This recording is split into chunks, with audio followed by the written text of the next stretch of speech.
King David was ruling in the Americas as well as in Puerto Rico. Remember, Puerto Rican, can equals high priest, which also equals king. Mexican, Canadian, American.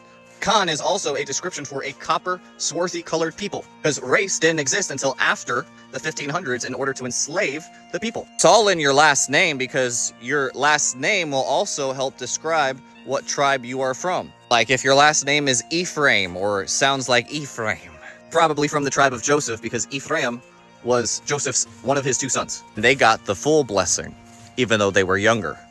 It goes deep because there's about 50 words in Aramaic and Spanish that they're basically the same, just like Bariqua comes from Barak, Baraka, which means to bless. The Aaronic or the Levitical priesthood would give a baraka to the congregation. Now it goes deep because of the Paleo, that Bariqua or the baraka comes from the bar, and who holds the standard? The bar, which means the sun in Hebrew. So if you break down Bariqua a little bit further, it would mean the son who is blessed. Baraka, the son who is blessed in Hebrew. This is the first word that's found in Genesis. Bereshit bara, or Barak, Elohim. In the beginning he created, because when you speak, you're creating a blessing. There's power. There's power in you. This is why they created the word race in order to divide us, so that we would be trying to always physically or spiritually enslave the other person. Say, my culture is better than your culture. And in all reality, we're all related because Father Abraham had many sons. I'm one of them, and so are you. And if King David was in the Americas, and if the Americas were known as the major India, another word for Mexico on the maps would be India, and the entire continent also would be part of the majorous India. The East Indies and the West Indies. Solomon had trading routes, and Solomon also was able to use Lake Michigan for his copper, because copper is really, it's up there.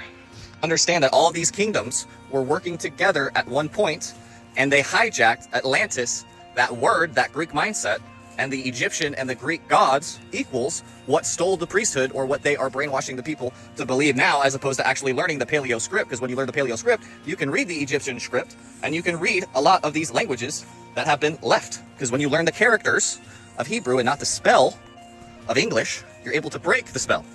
That's why it's so important to get back to the original tongue. That's part of the prophecy in the Bible that says in that day he will reestablish a holy tongue, the Lashon Kodesh.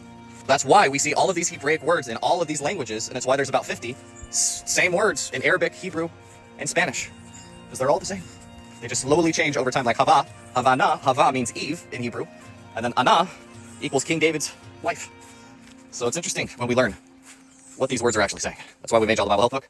Everything you need to know, just about, in the BIO.